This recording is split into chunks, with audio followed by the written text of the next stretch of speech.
Muy bien, pues vamos a dar inicio con la conferencia magistral del día de hoy. Me voy a permitir leer unos datos de nuestro invitado, que es el doctor José Manuel Mesa Cano, que presentará la conferencia magistral Entornos personales de aprendizaje y su diseño tecnopedagógico. El doctor José Manuel Mesa Cano es miembro del Sistema Nacional de Investigadores Nivel 1, es licenciado en Psicología por la FES Iztacala y doctor en Psicología por la Facultad de Psicología, ambos de la UNAM. Actualmente es profesor titular A de tiempo completo, adscrito a la carrera de Psicología en el Sistema de Universidad Abierta y Educación a Distancia, SUAYED, de la FES Iztacala. Realizó una estancia de investigación con el doctor Julio Cabero Almenara en el Grupo de Tecnología Educativa, Departamento de Didáctica y Organización Educativa de la Facultad de Ciencias de la Educación, Universidad de Sevilla, en España. Desde noviembre de 2019 es miembro del Comité Académico Auxiliar de SUAYED Psicología. A partir del 2021 funge como miembro evaluador externo de tesis del doctorado en Sistemas y Ambientes Educativos con sede en la Universidad Veracruzana.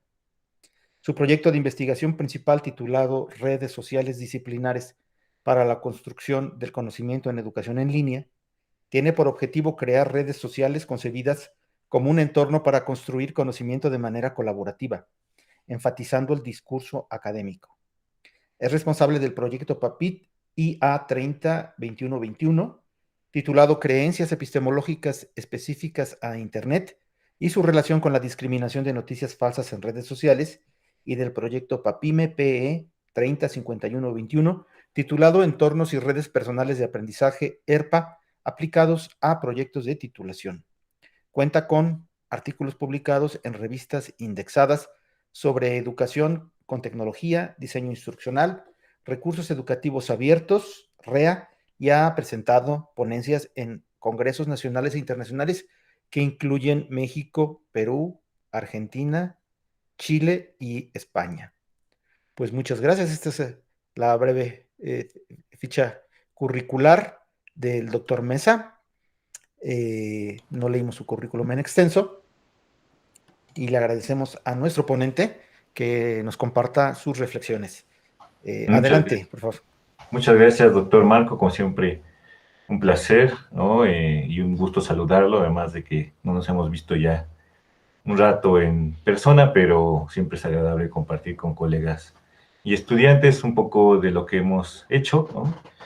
Eh, a mí me gusta mucho este tema porque fue el tema con el que yo también hice mis estudios de doctorado, y es un tema que además pues decidí retomar actualmente en un papime, como lo leyó el doctor Marco, que está terminando justo en este mes, ¿no? Bueno, el mes que sigue, aunque nos dan chance de entregar los resultados en febrero, pues esto ya prácticamente se acabó, ¿no? El 2021.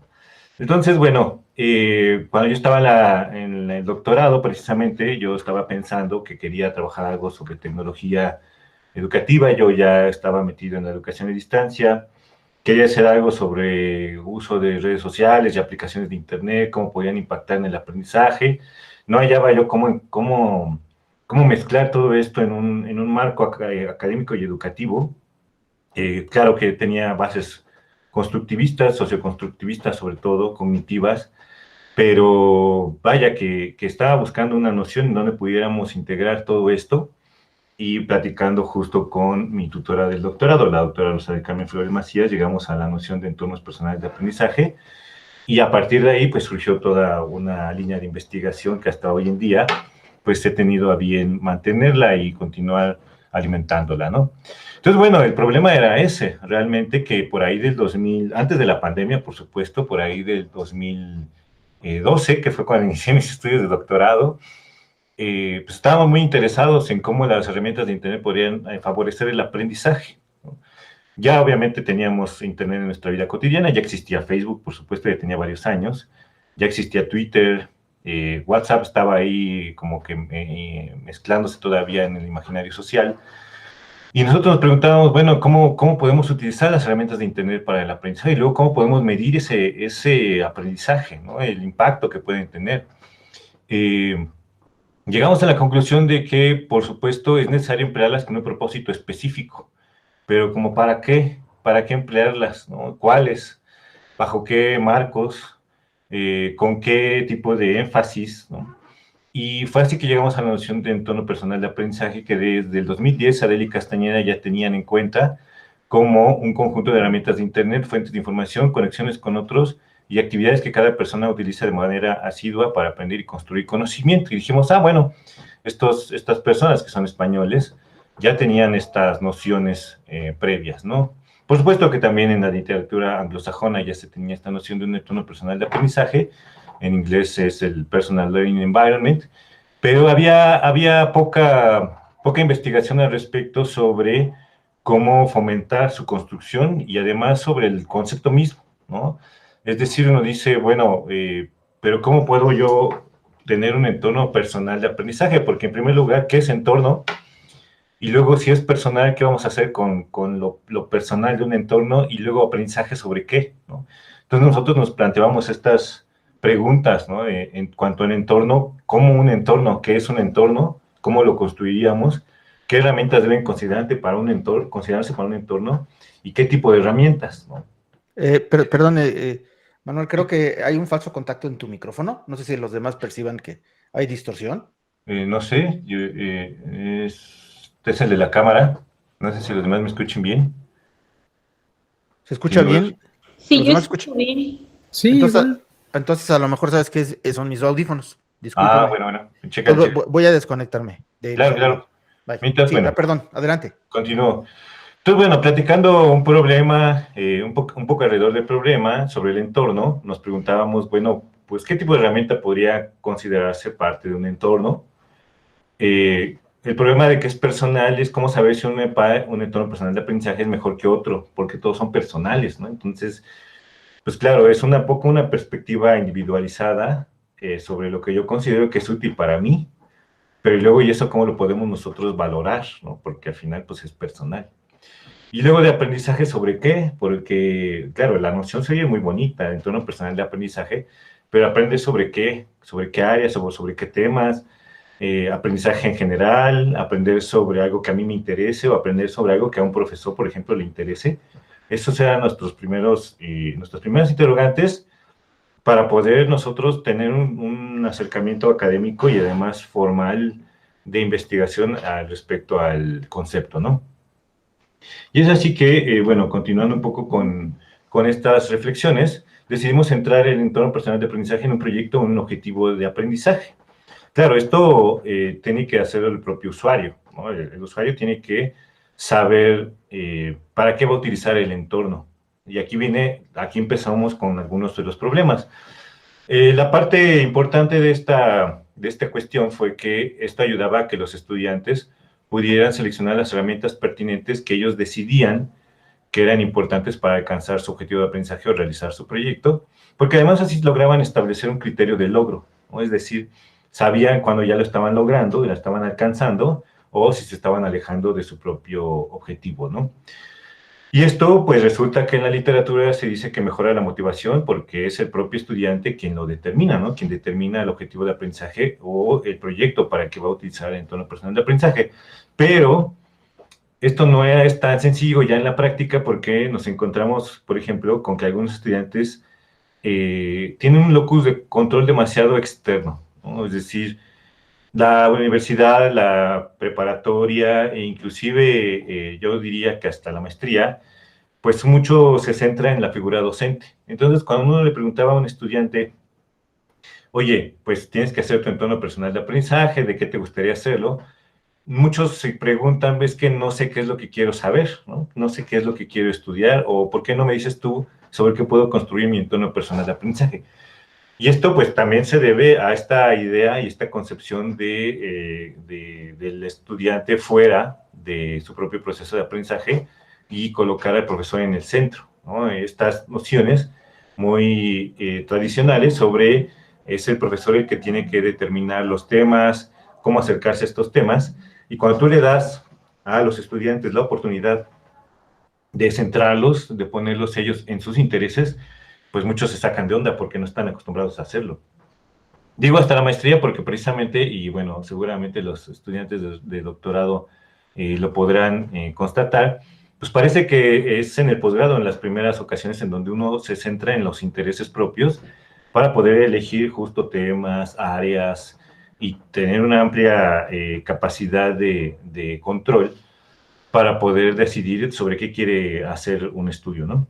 Pero cuando eso se le preguntas a un estudiante de licenciatura, muchos no saben hacerlo, no se ven ellos dentro de su propio proceso como las figuras centrales. Y entonces, a partir de ahí, pues muchos decidían como no entrarle, ¿no? Era muy desafiante decir, pues, ¿de qué quiero hacer yo un entorno personal de aprendizaje? Y bueno, esa fue nuestra primera problemática. La siguiente problemática fue cómo instruir en la construcción y uso de un entorno personal de aprendizaje. Y ahí fue que empezamos a indagar en la literatura sobre entornos personales de aprendizaje, pero también sobre nuevas literacidades y sobre lo que se había estado construyendo alrededor de esos temas durante esos años, ¿no? Entre el 2010, 2011 y demás, ¿no? Por ahí de 2012, 2013.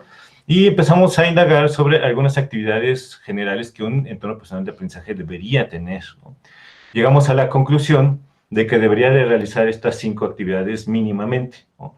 Agregar información relacionada con nuestro proyecto y su objetivo, relacionar esta información nueva con información previa, es decir, reflexionar sobre esta información en algún espacio digital, crear información nueva, sobre todo individual o colaborativa, pueden ser videos, audios, documentos, mapas, esquemas sobre lo que estamos estudiando o sobre el objetivo de aprendizaje que queremos alcanzar.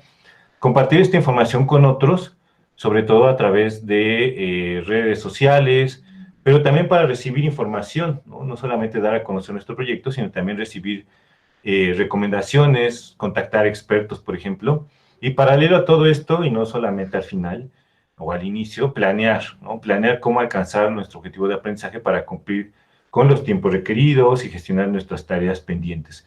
Entonces, este modelo de actividades generales de un entorno personal de aprendizaje nos permitió tener por lo menos la respuesta a cómo instruir a las personas sobre el uso de un entorno personal de aprendizaje y de aquí partir, ¿no? Partir hacia el modelos de instrucción y sobre todo un taller, ¿no? Que realizamos anteriormente. Para planear, bueno, nosotros decíamos, hay que incluir herramientas de planeación. Pues nosotros partíamos sobre todo de nociones de autorregulación también, que considerábamos que un entorno personal de aprendizaje podía favorecer la autorregulación de los estudiantes, porque en sí mismo incluía herramientas que eran muy congruentes y muy compatibles con los modelos de autorregulación. A nosotros nos gustaba mucho el de Paul Pintrich, lo he hablado en otras ocasiones, en otras pláticas, que bueno, el modelo de Pinterest tiene diferentes fases y áreas, ¿no? Entre las diferentes áreas está el área conductual, motivacional, cognitiva y contextual, y en las diferentes fases está planeación, monitoreo, control y reflexión. Y decíamos, bueno, estas actividades de un entorno personal de aprendizaje son muy compatibles con los modelos de autorregulación. Y bueno, para darles herramientas a los estudiantes en la fase de planeación, podemos sugerirles algunas herramientas iniciales como el Google Calendar, el calendario de Google, que la mayoría de los estudiantes ya lo tienen en los teléfonos móviles, pero también, por ejemplo, listas de tareas a través de Anydo, que es este icono de la izquierda. Luego integramos otras como Todoist, Remember the Milk, ¿no? Y decíamos, estas herramientas les pueden facilitar la vida a muchos de nuestros estudiantes. Para agregar información, principalmente es la búsqueda, ¿no? de información, pues clásico, utilizar Google Scholar. Los motivamos mucho a integrar herramientas que ya se encuentran en la biblioteca digital de la UNAM, en la BIDI, muchos se enteraron a través del taller en ese año, ¿no? De esto del acceso remoto a la BIDI, utilizar Scopus, utilizar Web of Science, ¿no? Empezar a utilizar de manera sofisticada no solamente Google, sino también Google Académico, Cielo, Redalic, etcétera, y algunas otras bases de datos, ¿no? No solamente utilizarlas, sino saber utilizar algunos booleanos, como los IR, los OR, los AND, las comillas, etcétera, para que pudieran encontrar información relevante para su proyecto. Para la actividad relacional, nosotros decíamos, bueno, pues hay que darles espacios donde ellos puedan reflexionar sobre la información. Es decir, todavía no crear un documento, sino crear notas para poder parafrasear posteriormente la información, notas para generar conclusiones preliminares sobre lo que están leyendo, notas inclusive también para poder compartirlas con otros compañeros sobre temas similares, y llegamos a la conclusión que un par de buenas herramientas para crear notas en la nube, pues era Evernote y Google Keep. Ambos se venden como precisamente unas herramientas para crear notas en la nube, notas simples que después tú puedes buscar y acceder de manera rápida a partir de palabras clave o etiquetas. Entonces, pues, por ejemplo, yo tenía en ese entonces mis resúmenes de lo que iba leyendo en Evernote, y con que ustedes buscaran a través de un término como puede ser el apellido de un autor o el concepto, pues pueden acceder rápidamente a todas las notas que habían hecho sobre ese autor o sobre ese concepto. De igual forma, Google Keep, y todos lo tenemos ya activo a partir de que empleemos la suite de Google o un correo de Gmail, ¿no? Los que tienen correo de @comunidadunam, pues también lo tienen disponible. Para crear en ese momento también, y actualmente creo sigue siendo totalmente válido, pues teníamos Google Drive y Dropbox, que en ese entonces Dropbox solamente se dedicaba a almacenar, ¿no? Ahora ya pueden ustedes editar directamente en Dropbox. Y bueno, Google Drive ha sido como una insignia muy particular, ¿no? Para la creación y compartir documentos. También les recomendábamos Audacity para creación de podcast. En ese entonces Pictochart también estaba en auge. Ahora Canva se ha llevado como toda el área, ¿no? de desarrollo fácil, desarrollo gráfico, ¿no? Un póster, una infografía, lo haces en Canva en media hora, ¿no? Y bueno, nosotros consideramos que todas estas eran herramientas muy importantes para crear información y para compartirla en otros medios. Pues nosotros los invitamos a crear cuentas en Twitter, pero también a utilizar páginas de Facebook, ¿no?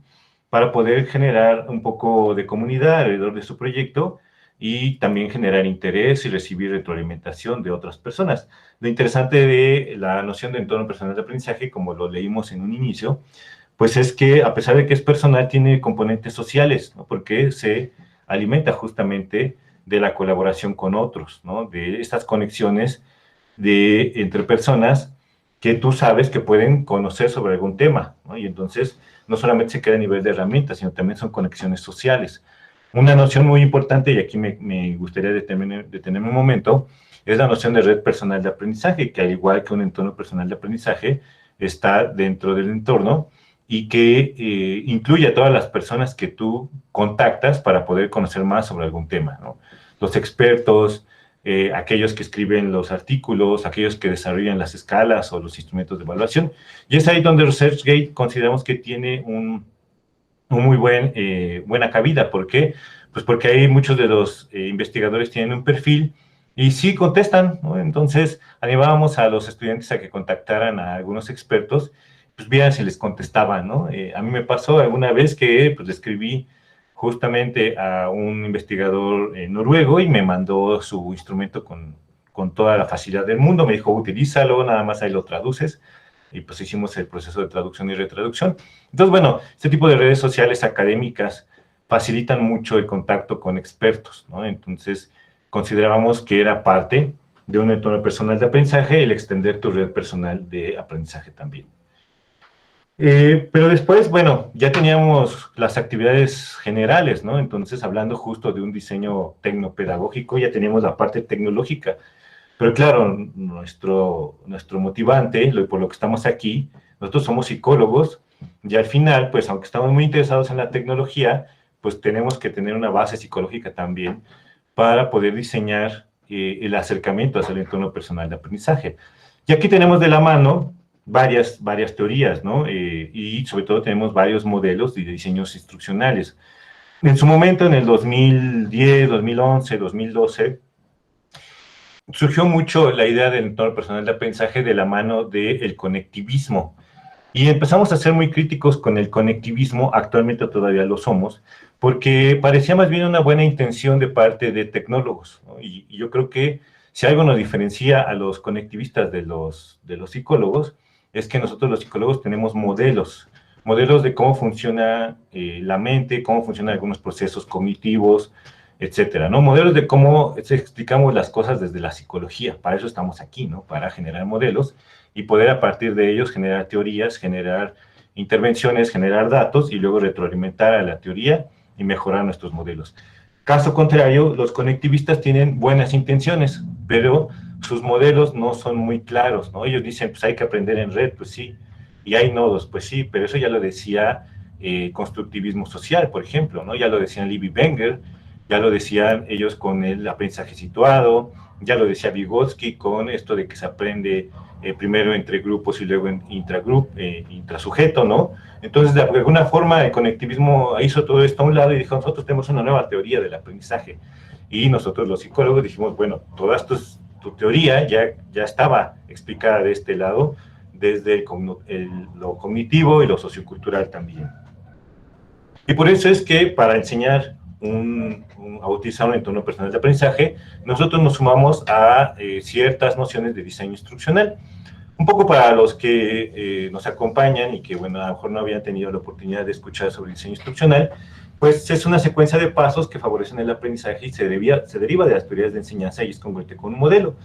Aquí pongo el modelo de Bohr de cómo funciona el átomo, que si se fijan, pues en realidad son círculos y signos y símbolos, ¿no? Pero nosotros nos ayuda a comprender cómo funciona algo.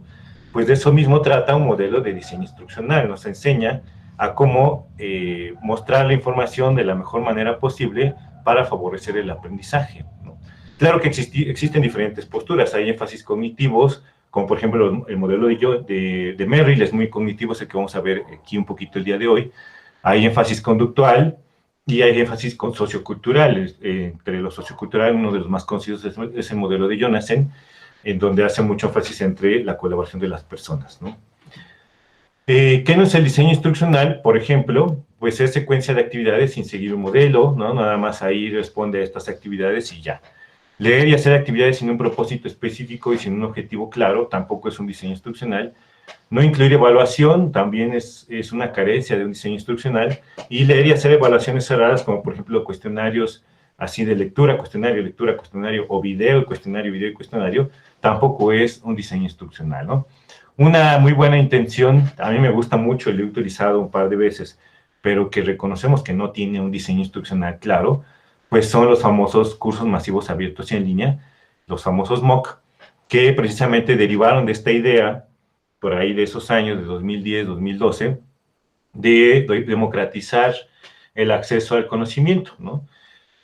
También viene de esta idea del conectivismo y del aprendizaje en red, pero si ustedes entran a cualquier curso en Coursera, pues lo que les presentan son videos muy bonitos, muy bien desarrollados, con una excelente interfaz gráfica y unas transiciones súper bonitas, pero que pues después del video te presentan una evaluación, ¿no? Y así te la llevas todo el curso, video y evaluación, video y evaluación, video y evaluación. Algunos de repente tienen algún ejercicio ahí un poco más sofisticado, pero vaya que no cuentan con un diseño instruccional visible, ¿no? Entonces, bueno, claro, puede explicar esto porque algunas de las grandes implementaciones de los MOOC en promedio 5% de egreso, ¿no? Por supuesto, si tú tienes 50,000 inscritos y de esos 50,000 egresan 5,000, pues oye, sigue escuchando rimbombante que tengas 5,000 egresados de tu curso masivo y que de esos 5,000 pues paguen 500 pesos para la acreditación y pues sigue siendo redituable, ¿no? Porque pues al final sí salen las cuentas, ¿no? Pero vaya que el porcentaje de egreso es bajísimo, ¿no? Y consideramos que puede tener que ver justo con una carencia de diseño instruccional. Entre las carencias de diseño instruccional al emplear Moodle, pues es el uso de Moodle como un repositorio de archivos, en donde muchas veces nada más se suben ahí, y seguramente con la pandemia algunos de ustedes pudieron constatarlo, se suben los recursos a Moodle, ahí los bajas y pues eso ya es educación a distancia, y pues no, en realidad eso tampoco es educación a distancia con diseño instruccional. Saturarlo de foros, ¿no? Como he visto también en esta transición a la educación a distancia por la pandemia, ahora va y comenta en el foro y todo se ha vuelto foros, pero pues en realidad nadie comenta algo sustancial, ¿no? O como prepositorio también de tareas, en donde vas y entregas tu tarea y en realidad pues tampoco estás fomentando a través de un diseño instruccional la interacción o la reflexión, ¿no? Un modelo de diseño instruccional muy simple que a mí me gusta mucho y que nosotros lo retomamos para instruir sobre entornos personales de aprendizaje es el modelo de David Merrill, ¿no? que dice, bueno, lo que hizo David Merrill fue revisar varios modelos de diseño instruccional y crear uno que aglutinaba las principales actividades que él consideraba más importantes. Lo primero es el problema, ¿no? Que como pueden ver en esta imagen está en el centro.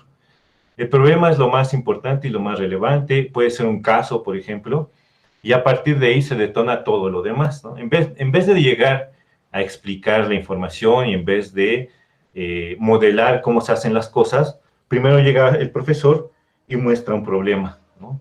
Y entonces, claro, esto también motiva a los estudiantes, ¿no? Porque, pues, muchos de ellos pueden verse identificados con el problema o por lo menos más interesados, ¿no? Después vamos a la activación del conocimiento previo. En esta etapa, lo que se hace generalmente es preguntar al estudiante, bueno, ¿tú qué sabes? ¿Alguna vez te ha pasado algo similar a esto? ¿O qué harías tú en el caso de Juanito, fulanito de tal, ¿no? En este problema.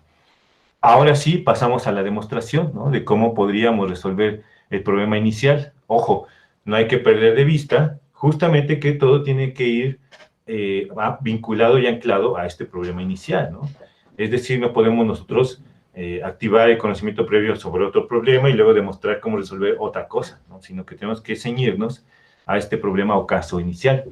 Entonces, ahora sí, el profesor entra a demostrar cómo podría resolverse este problema inicial, ¿no? Y puede ser justamente a través de un modelado, a través de desarrollo de documentos, etcétera, ¿no? Para la fase de aplicación, generalmente lo que se solicita es que los estudiantes hagan una primera aproximación de cómo resolver este problema. Por supuesto que aquí se invita a que haya algunas fallas. Es la primera vez que el estudiante se va a enfrentar a la solución, ¿no? Y que lo haga como pueda.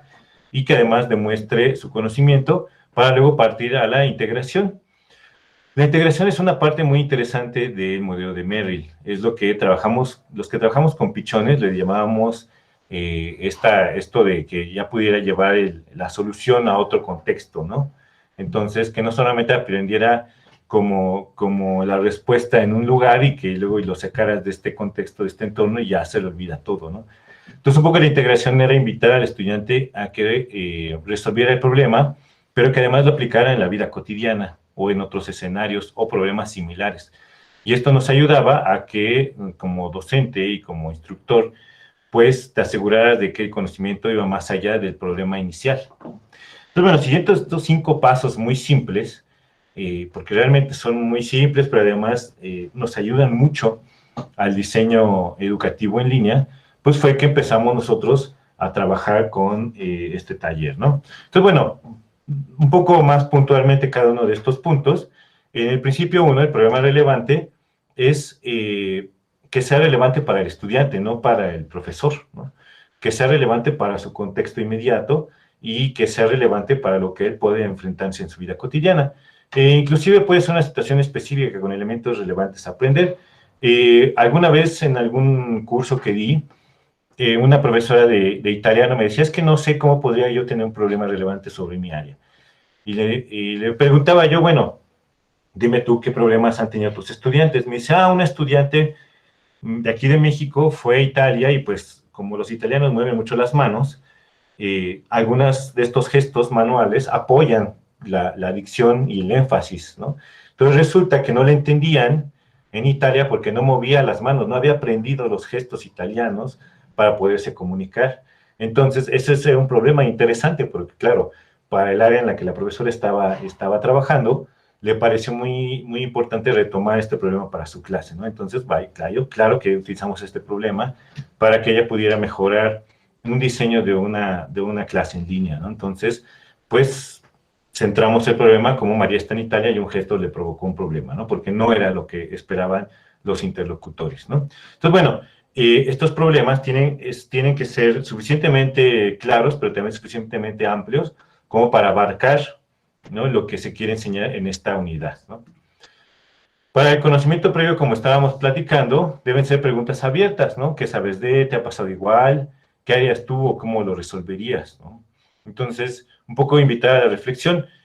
Como ya se podrán imaginar, ¿no?, cuando nosotros trabajamos en línea, hay ciertas herramientas que pueden favorecer cada una de estas fases, ¿no?, que ahorita vamos a ver. Pero para el conocimiento previo, pues pueden ser preguntas abiertas o inclusive preguntas en foros, ¿no?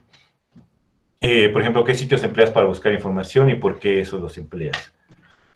Para el principio de demostración, aquí sí nosotros le decimos, bueno, ¿qué queremos que aprenda y cómo lo podemos mostrar? Y generalmente aquí es lo más importante ya la instrucción de la enseñanza directamente, ¿no? Generalmente nosotros empezamos con esto, cuando no estamos siguiendo un modelo de diseño instruccional, entramos directo con la demostración. Llega el profesor y empieza a demostrar cómo solucionar los problemas sin siquiera haberse puesto a pensar si los estudiantes tienen conocimientos previos o si alguna vez se habían preguntado sobre la importancia de este tema, ¿no? Entonces, lo que se hace tradicionalmente es entrar directo con la instrucción. Entonces, aquí, como podrán ver, la instrucción es el tercer paso. Un poco hay que preguntarnos cómo podemos enseñar esto en línea, cuántos pasos, fases o segmentos se tienen que realizar para que el estudiante pueda aprender algo que nosotros queremos que pueda dominar a partir de este problema inicial. Y bueno, para la aplicación también algo muy importante es que nosotros nos preguntemos cómo sabemos que aprendió lo que le acabamos de demostrar, ¿no? Tiene que tener correspondencia con el tipo de demostración, esta fase de aplicación, ¿no? Es decir, nosotros tenemos que preguntarnos qué tipo de ejercicio podría realizar el estudiante para que pudiera justo demostrarnos que ya pudo aprender lo que le acabamos de mostrar, ¿no? Muchas veces se puede aplicar en clase a través de juego de roles, pero el reto estaba justamente en identificar qué tipo de actividades se podían hacer en línea para poder identificar que hubo un aprendizaje, ¿no? Y bueno, lo que nos dice Merrill es que hay que diferenciar conceptos, identificar procedimientos, por ejemplo, nombrar partes o elementos de un conjunto y también intentar resolver el problema inicial. Y para el principio 5, la fase de integración de conocimiento en otros contextos, pues en esta etapa nos aseguramos de que se aprendieron los algoritmos y las reglas y no solamente a memorizar, ¿no?, las respuestas, ¿no? Entonces esto a nosotros nos parece de lo más importante y tenemos varios ejemplos de cómo es que esto lo hemos implementado en varias áreas y esta parte nos parece sustancial porque es ya llevar a la vida cotidiana lo que tú estuviste viendo durante esta unidad de aprendizaje. Con esto se cierra el círculo de el diseño instruccional de Merrill para una unidad, ¿no? Llevarlo a otros contextos y que aplique las mismas reglas en diferentes casos, ¿no? Para esto se puede plantear un caso similar al primero, con características parecidas, y que en esta ocasión el estudiante lo tenga que resolver solito, ¿no?, sin ningún tipo de ayuda. Aquí la tutoría obviamente va disminuyendo, porque el profesor ya debe dejar que el estudiante pueda realizarlo por sí solo, ¿no? Ahora le toca al estudiante realizarlo por sí solo y crear un producto que lo pueda, nosotros podamos evaluar.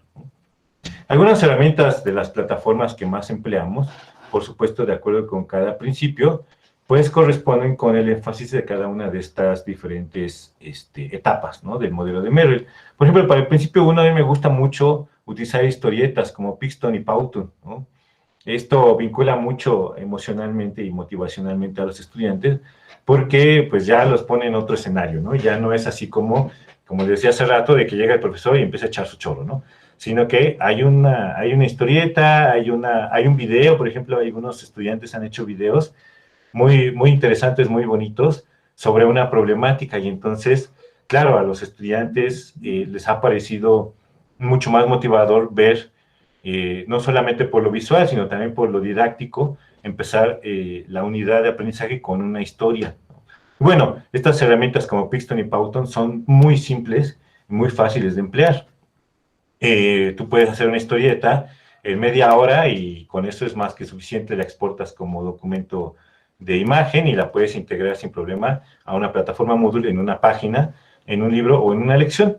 También, bueno, puede ver solamente texto y con eso ya empiezas a involucrar al estudiante dentro de la propia dinámica del modelo de Merrill. Para la activación del conocimiento previo, el principio 2, pues lo más común es utilizar foros, ¿no? Los foros de debate sencillo. Hay diferentes formas de emplear un foro en Moodle. A mí me gusta mucho el de debate sencillo porque es muy simple.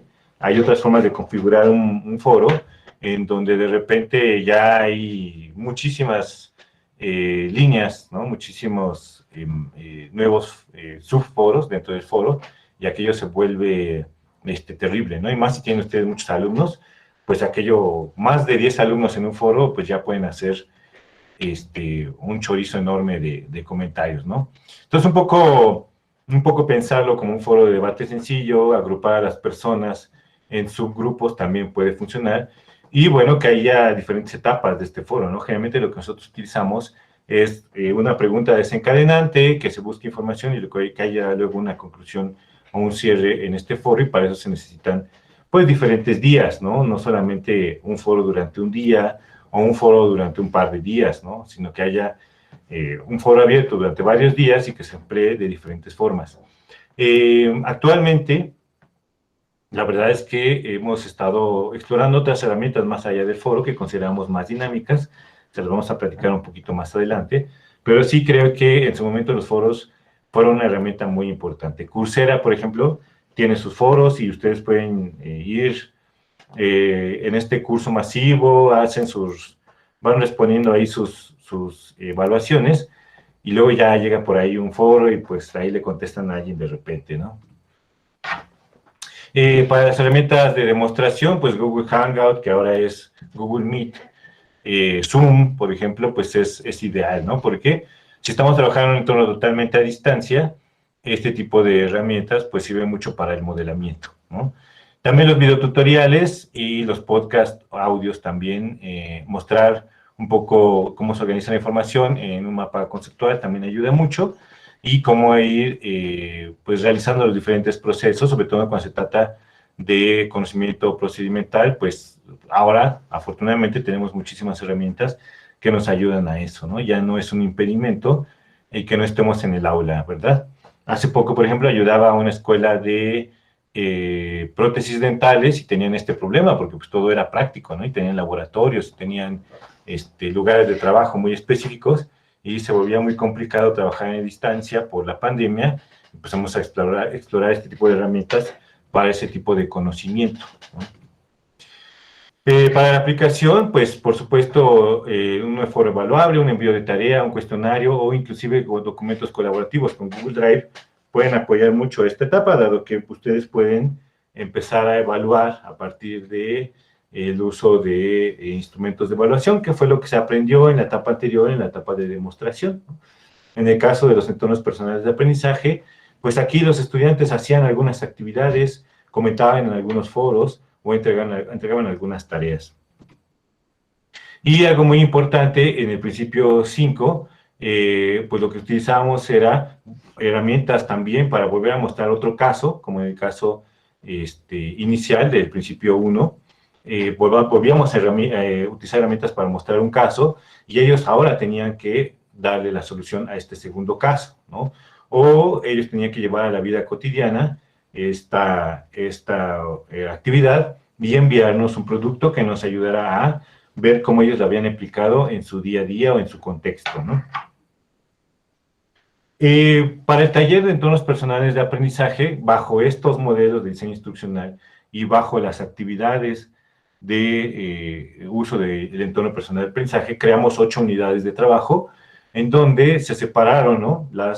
Todas las actividades de agregar, relacionar, crear, compartir, pero cada una de ellas tenía a lo interno el modelo de Merrill, ¿no? Es decir, para la unidad 1 se tuvo una fase de problema, activación de conocimiento previo, demostración, aplicación e integración, ¿no? Entonces, nuestra unidad 1 se llamó ¿qué herramientas de Internet utilizo y para qué propósito? Y ahí se mostró el concepto de entorno personal de aprendizaje. La unidad 2 fue en dónde encuentro la información que necesito, que, bueno, corresponde con la fase de agregar información. En la unidad 3 se ve, ¿y ahora qué hacemos con información? Que tenía que ver con la reflexión y relacionar la información nueva con la que ya teníamos. En la unidad 4 es difundir intereses, inquietudes e ideas que tenemos en relación a nuestro proyecto y comunicar la información, que como ya se imaginarán, tiene que ver con crear y compartir, ¿no?, la información. La unidad 5 fue cómo podemos organizar nuestro tiempo para avanzar en el proyecto, que era la fase de planeación. La unidad 6 decidimos integrarla para mostrar en algunos sitios o herramientas en donde podían buscar todavía más herramientas, ¿no? Por ejemplo, algunas tiendas de herramientas, las tiendas obviamente de iOS, de Android, pero también otras no tan conocidas como por ejemplo las herramientas de Google Chrome, que tiene varias extensiones y varias tiendas de aplicaciones, y otros sitios, como por ejemplo ahora lo vemos en un sitio que se llama alternative.me, que es muy, muy buen sitio, y bueno, también que ellos pudieran colaborar entre ellos y poder buscar y recomendarse entre ellos herramientas, ¿no? Para cerrar en la unidad 7 con la ruta que seguimos para alcanzar nuestro objetivo, que tenía que ver sobre todo con mostrar el resultado de todo el taller, ¿no? Generalmente en esta última unidad ellos nos mandaban un video donde nos explicaban qué es lo que habían hecho con su entorno personal de aprendizaje, cómo lo habían configurado y cómo lo habían modificado. A grandes rasgos, entonces, y como resumen de esta primera parte, para construir y usar un entorno personal de aprendizaje, y por eso esta charla se llama diseño tecnopedagógico, pues justo, ¿no? Tuvimos que conjuntar el mostrar herramientas de Internet con un diseño para mostrar la instrucción sobre estas herramientas, ¿no? Entonces, derivado del área de entornos personales de aprendizaje y de nuevas literacidades, nosotros obtuvimos estas categorías generales de planear, agregar, relacionar, crear y compartir información, y a lo interno de cada una de estas unidades teníamos que utilizar el modelo de Merrill, ¿no? Planear el problema, el conocimiento previo, la demostración, la aplicación y la integración. Por lo tanto, estas 5 fases del modelo de Merrill fueron recursivas para todas estas unidades. Y aquí lo enriquecedor que estuvo en términos de diseño tecnopedagógico de este taller, ¿no? Y eso nos ayudó mucho para que muchos de estos estudiantes pues se anclaran motivacionalmente y vieran el fin utilitario de cada una de las herramientas, pero también con la consigna de que ninguna herramienta era totalmente obligatoria en realidad, ¿no? Sino que ellos podían elegir aquellas herramientas. Sin embargo, nosotros sí sabíamos que un entorno personal de aprendizaje, pues mínimamente tenía que tener, aunque sea una herramienta para planear, una para agregar, una para relacionar, una para crear y una para compartir, ¿no? Un poco variaban en términos del énfasis del proyecto de cada uno de los estudiantes, ¿no? Algunos estudiantes tenían mayor énfasis en búsqueda de información por la situación en la que se encontraban de su proyecto. Algunos otros estudiantes tenían un mayor énfasis en la creación de información, ¿no? Igual por las necesidades de su proyecto, ¿no? Y bueno, en su momento, el taller duró 10 semanas, así que imagínense, fue un taller muy largo. ¿Por qué? Porque teníamos unas etapas muy, digamos, específicas para cada momento, ¿no? Entonces, de la semana 1 a la 6, había la instrucción sobre herramientas para el uso y construcción de entorno personal de aprendizaje. Eran estas unidades de trabajo. Y también les aplicamos unas encuestas para poder conocer un poco cómo podría impactar este taller en términos de autorregulación, porque como les comentaba, considerábamos que esto podría favorecer la autorregulación, pero también podría favorecer una variable que, bueno, ahorita no voy a abundar mucho en ella, si gustan lo podemos platicar al final, que tiene que ver con lo que las personas creen sobre el conocimiento de Internet, las creencias epistemológicas específicas a Internet, ¿no? Entonces, de la semana 1 a la 6 fue la instrucción sobre herramientas. Al final de la semana 6, la aplicación de instrumentos que utilizamos como pretest, que en realidad, bueno, fue una medición. Luego de la semana 7 a la 9, en realidad no hubo instrucción. Lo decidimos así porque justo en este diseño tecnopedagógico del entorno personal de aprendizaje, teníamos esta idea, bueno, la mantenemos hasta hoy en día, de que, claro, tú tienes que enseñar a utilizar diferentes herramientas, pero luego debe haber un periodo en el que los estudiantes las continúen empleando de manera autónoma, ¿no? Y que las vayan modificando, las vayan eligiendo, vayan buscando otras, porque, claro, su entorno personal de aprendizaje va a ir cambiando con el tiempo, siempre y cuando esté sujeto a su objetivo de aprendizaje o a su proyecto, ¿no? Y entonces se debe de dar tiempo para que, digamos, de alguna forma este entorno madure, ¿no? Y claro, no podíamos hacer un post-test cuando les acabamos de enseñar las herramientas, ¿no? Entonces, ¿en qué momento ellos descartan, agregan, modifican? ¿En qué momento ellos recomiendan, etcétera, herramientas? Pues decidimos darles 3 semanas para que pudieran entonces madurar su taller, bueno, su entorno, y en la semana 10 les solicitamos la explicación audiovisual del entorno personal de aprendizaje a través de un video en donde ellos se grabaron y nos fueron explicando cada una de las herramientas y con qué propósito las utilizaban. Y bueno, vinieron los post-test en términos de autorregulación y creencias epistemológicas, ¿no?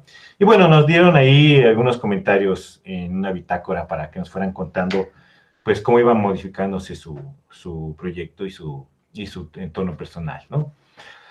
Teníamos esta problemática de, bueno, ¿y qué vamos a hacer con la fase de instrucción? ¿Cómo vamos a hacerle para, pues, estar mostrando las herramientas de Internet, ¿no? O sea, a mí me gusta mucho explorar herramientas, pero consideraba que iba a ser muy cansado estar teniendo sesiones, no sé si diarias, no sé si semanales, no sé si de tutoría uno a uno, con cada uno de los usuarios o en grupos, para decirles, miren, así se utiliza Google Calendar, miren, así se utiliza Anydo, miren, vamos a buscar algo en Google Academy. Y pues claro, eso es muy complicado, ¿no? Entonces nosotros decidimos en su momento, y bueno, lo mantenemos hasta ahora, la verdad, crear videotutoriales, ¿no? Entonces hicimos una serie de videotutoriales sobre cada una de las herramientas que consideramos mínimamente indispensable como sugerencia para los entornos personales de aprendizaje de los estudiantes, ¿no? Entonces, por ejemplo, aquí, en ese momento todavía estábamos muy interesados en los blogs, ¿no? Ahora ya nadie usa blogs, creo, hay muy pocos, ¿no? Ahora son los videoblogs, ¿no? Y todo eso derivó en los youtubers, ¿no? Pero en su momento, cuando no era tan fácil subir contenido a YouTube, pues mucha gente tenía sus blogs en Blogger o en WordPress, ¿no? Y decíamos, ah, claro, pues WordPress, qué buena herramienta, porque ayuda ahí a un portafolio de evidencias y a un automonitoreo, etcétera, ¿no? Entonces, bueno, creamos este tipo de tutoriales que, como pueden ver, no dura más de 5 minutos, de hecho dura 4:59, en donde yo todavía era licenciado, ¿no? Y entonces les mostrábamos, ¿no? Cómo utilizar brevemente una herramienta en específico, ¿no? Y entonces se le facilitó una lista de videotutoriales. En total se desarrollaron 19 videotutoriales, 2 sobre el taller de bienvenida y cómo utilizar la plataforma Moodle, y 17 herramientas, ¿no? Que incluían, pues, buscadores, notas, ofimática, redes sociales y también herramientas de organización, ¿no? Entonces, bueno, esa fue la forma más fácil en la que pudimos solucionar este problema de, bueno, pues no vamos a instruir en todo, ¿no? Además, si se fijan, lo interesante del taller de todos los personajes de aprendizaje es que no es un taller sobre un tema, sino es un taller sobre algo que va más allá del tema. Y entonces tú podías utilizar el taller para avanzar el proyecto que tú quisieras, porque en realidad no te estábamos ayudando a algo disciplinar, ¿no? No era un taller sobre contenido de un tema en específico sobre psicología, sino era un taller que te ayudaba a avanzar en tu proyecto, pero tampoco era un taller de metodología de la investigación, ¿no? Sino era un taller sobre herramientas que te podían ayudar alrededor de tu propio tema de aprendizaje, ¿no? Tu propio tema, tu propio proyecto, ¿no? Entonces, bueno, consideramos que todas estas herramientas les podía servir. Y bueno, entonces dijimos, ya corrimos el taller y bueno, vamos a echarlo a andar, ya tenemos todo el diseño, ¿y cómo vamos a evaluar el impacto? Ah, pues decidimos utilizar 3 variables, en este caso les voy a hablar solo de 2, porque la otra es también muy sofisticada y llevaría también mucho tiempo.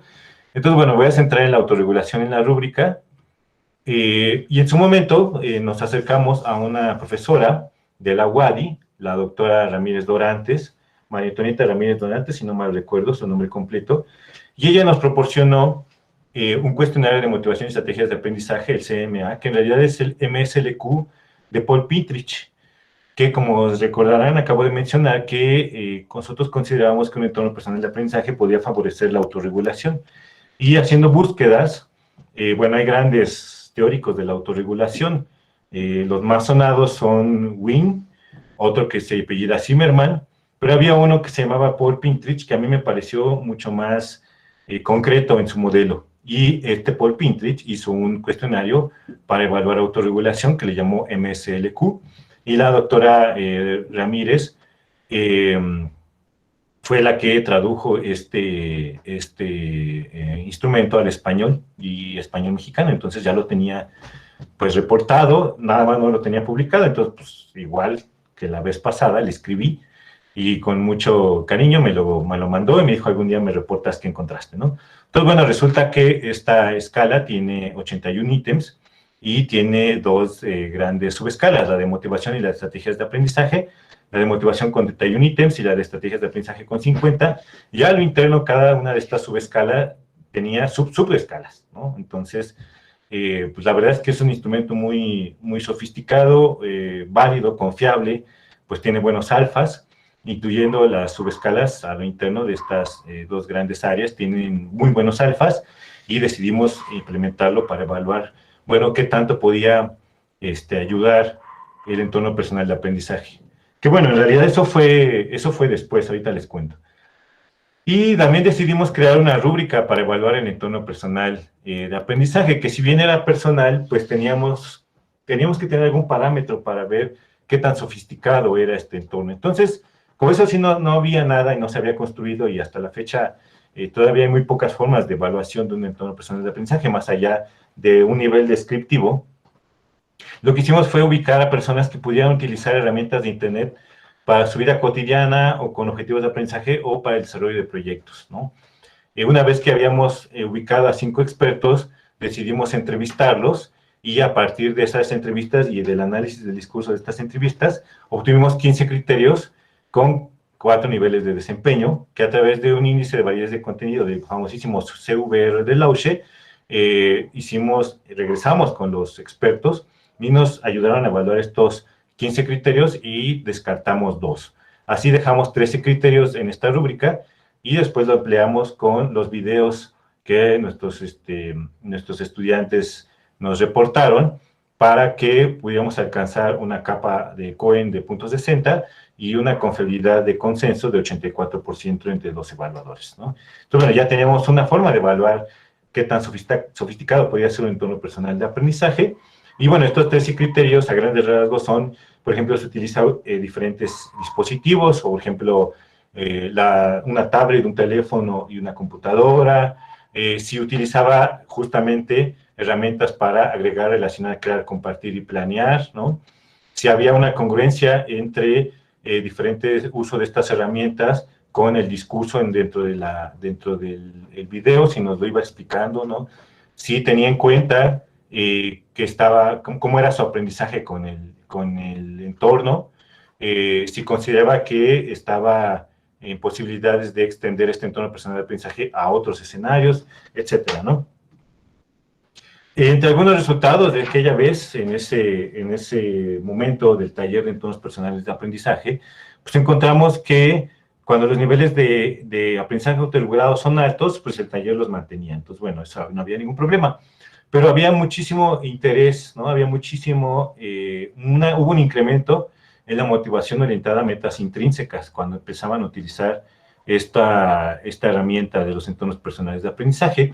Y también en el área de estrategias de aprendizaje hubo un incremento considerable y estadísticamente significativo en el uso de herramientas de estrategias de elaboración, por ejemplo, el parafraseo y uso de resúmenes, estrategias de repetición a través de listas de conceptos y recordatorios, y la disposición para buscar ayuda de otros, sobre todo de compañeros o expertos, ¿no? Esto nos pareció muy favorable. Y bueno, aquí hubo algo muy interesante, porque la verdad es que hubo un profesor de mi comité, lo mencionaba hace rato, el doctor Benedel, que me decía, bueno, me pasó un texto de dos cuartillas, ¿no?, que se llamaba El efecto cadera. Y el efecto cadera era una historia de una señora que se caía en el baño, y creían que se había roto la cadera por la caída, pero resultaba que más bien se había caído porque se le había roto la cadera. Yo en un principio pensaba que con las evaluaciones de autorregulación iba a poder discernir que los estudiantes más autorregulados iban a crear mejores entornos personales de aprendizaje, pero al final no fue así. Más bien lo que pasó fue que el uso del entorno personal de aprendizaje favorecía la autorregulación, que es una óptica distinta. Entonces, cuando vimos nuestros resultados, en realidad vimos que era el taller el que estaba favoreciendo niveles de autorregulación, no que los usuarios más autorregulados iban a obtener mejor provecho de esta concepción del entorno personal de aprendizaje y del taller, ¿no? Entonces, eso es un tip que les doy para los que están trabajando sus trabajos de doctorado, que bueno, al final muchas veces uno plantea variables, pero el cómo se relacionan estas variables, ahí está lo interesante, ¿no? Entonces, bueno, por ejemplo, cuando utilizamos la rúbrica para evaluar el entorno, encontramos que en algunos criterios de la rúbrica, como es funcionalidad del entorno personal de aprendizaje, que tiene que ver con qué tanto los usuarios consideraban que su entorno les estaba favoreciendo el alcanzar su objetivo de aprendizaje, sobre todo a partir de las actividades de agregar, relacionar, crear, compartir, pues hubo diferencias estadísticamente significativas. el uso de las herramientas de los dispositivos como teléfono, tablet y computadora fue estadísticamente significativo. El empleo versátil del entorno, que también tiene que ver con el uso de herramientas de Internet, pero además un mayor uso de número de herramientas, es decir, más herramientas para más funciones. También hubo una diferencia estadísticamente significativa y bueno, la media total de la rúbrica también fue estadísticamente significativo. Y bueno, como les comentaba, específicamente hablando de la autorregulación en los estudiantes de esta muestra de licenciatura, pues obtuvimos un incremento en orientación a metas intrínsecas, en estrategia de elaboración, de repetición y de búsqueda de ayuda, ¿no? Entonces eso nos favoreció bastante. A la hora de utilizar la rúbrica, no se ve muy bien ahí la imagen, pero ahorita les platico, logramos a través de un mapa de calor, que fue en realidad fue una decisión más descriptiva que correlacional, ¿no? Aunque nuestro estudio era correlacional, decidimos incluir esto un poco para visualizar la estratificación de los usuarios, ¿no? Entonces, organizamos un mapa de calor a partir de los criterios de la rúbrica de 1 a 4, organizando el más alto al lado izquierdo y el más bajo al lado derecho en las columnas, pero también en las filas a los usuarios más altos en la parte superior y a los usuarios más bajos en la parte inferior. Y bueno, eso nos ayudó a ver que había 3 tipos de usuarios que habían aprovechado el taller de entornos personales de aprendizaje. Como pueden ver, del 1 al 10, tenemos usuarios con un uso sofisticado del entorno personal de aprendizaje, que habían obtenido muchos 4 en una escala de 1 a 4, porque nuestra rúbrica tenía 4 niveles de desempeño, mientras que en la parte media tuvimos alumnos que tuvieron entre 3, 2 y 1, algunos 4, y en la parte inferior tuvimos 4 estudiantes que definitivamente habían tenido un desempeño pobre, ¿no?, en su entorno a la hora de explicar su entorno personal de aprendizaje. Y bueno, tenemos, por ejemplo, que compartir información fue uno de los criterios más empleados y mejor explicados a la hora de reportar su entorno personal de aprendizaje. Esta idea del aprendizaje mediado por el entorno personal de aprendizaje también fue algo que ellos pudieron explicar muy bien, y el entorno personal de aprendizaje vinculado a su proyecto, ¿no?, que era algo importantísimo y necesario, porque no hay entorno si no hay proyecto u objetivo de aprendizaje.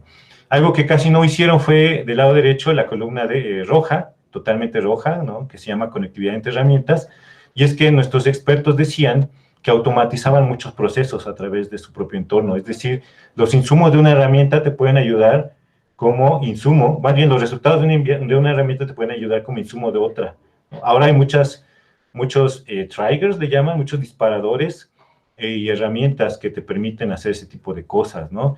Entonces, por ejemplo, hay herramientas como If This, Then That, IFTT, que te mandan alertas si pasa algún evento, que, por ejemplo, te manda, inclusive hasta con GPS, ¿no? Tú puedes vincular eventos con tu teléfono, si estás en alguna zona. Claro, ahora es mucho más fácil, ¿no? Con, por ejemplo, todos los smartware y todas las herramientas que te pueden geolocalizar, pero ya desde hace muchos años hay muchas herramientas que te permiten establecer vínculos, ¿no? Por ejemplo, si tú publicas algo en Twitter, que también se vaya a Facebook. Entonces, ese tipo de cosas automáticas eran muy utilizadas también desde esos años, desde hace más o menos 10 años, y los expertos lo mencionaron, pero nuestros usuarios no lo hacían casi, ¿no? Entonces, bueno, la última parte de esta charla es, bueno, ¿y ahora qué ha pasado? Porque esa fue nuestra edición de 2018. Actualmente, pues tenemos un PAPIME también, le llamamos entornos personales de aprendizaje para un proyecto, y sobre todo lo estamos centrando en los proyectos de titulación, y actualmente retomamos ese proyecto y lo ponemos con esteroides y actualizado para un PAPIME que estamos llevando a cabo, ¿no? Entonces, este PAPIME participa en varias personas dentro de la FES Iztacala, la profesora Edith González Santiago, la profesora Judith Riverbaños, el profesor Mari Morales, la profesora Talia Rebeca González Morales, la profesora, la doctora Susana Bárcena Gaona, y de la Facultad de Psicología tenemos a la doctora Yunen Guzmán, y de nuestros queridos colegas y amigos de la Facultad de Ciencias Políticas y Sociales tenemos a la maestra Alma Iglesias y a la maestra Carmen Vargas, quienes nos están apoyando también mucho con aspectos tecnológicos, y 6 estudiantes, 5 de Suayed y 2 de presencial, Julia, Noemí, Claudia, Guillermina, Nancy y Abraham, que inclusive están terminando sus manuscritos y tesinas respectivamente, para poder titularse con la edición 2021 de este proyecto. Entonces, bueno, decidimos meter un PAPIME interinstitucional que fue aprobado y que, como les comentaba al inicio de esta charla, está por concluir. Y hemos tenido ya una primera edición de este segundo taller, igual con estas 5 unidades mejoradas, ¿no? También desarrolladas bajo el modelo de Merrill, pero en esta ocasión lo acortamos a 10 semanas a 8 semanas de trabajo. Recuerden que el primer taller duraba 10. Decidimos hacerlo así para evitar justo que se fueran, ¿no? Porque en la edición anterior tuvimos alrededor de 100 inscritos en el 2018, de los cuales 60 continuaron el taller. Es muy curioso porque de los 100 inscritos, 40 se fueron cuando les preguntamos de qué querías hacer tú entorno personal de aprendizaje o de qué era tu proyecto, ¿no? Entonces ahí se fueron muchos, porque les decía, ¿no? Era un poco desafiante colocarlos en su proceso de aprendizaje.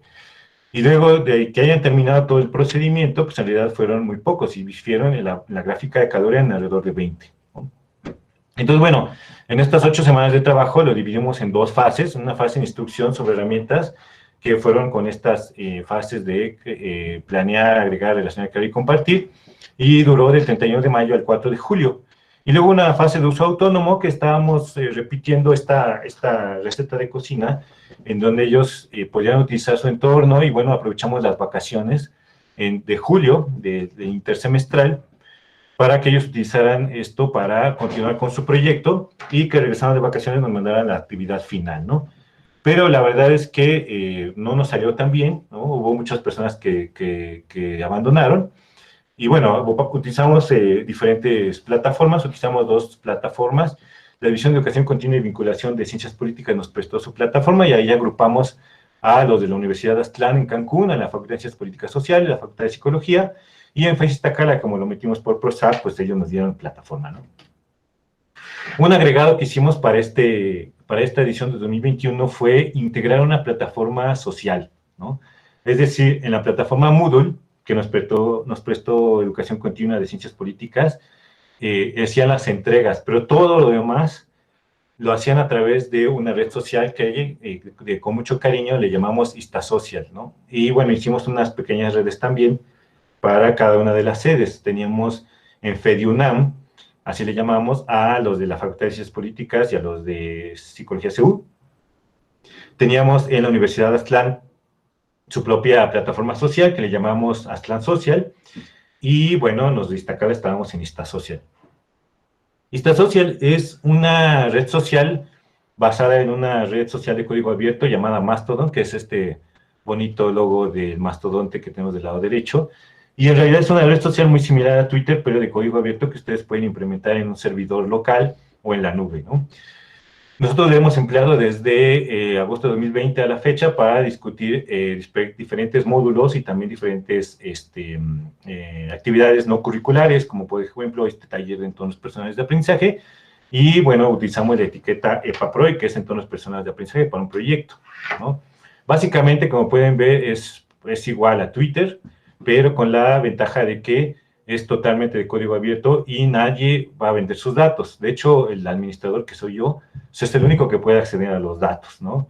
Y esto nos trae varios beneficios. Primero, pues que no estamos obligando a nuestros estudiantes a que se den de alta en redes sociales corporativas y que luego lucren con los datos, como Facebook y Twitter.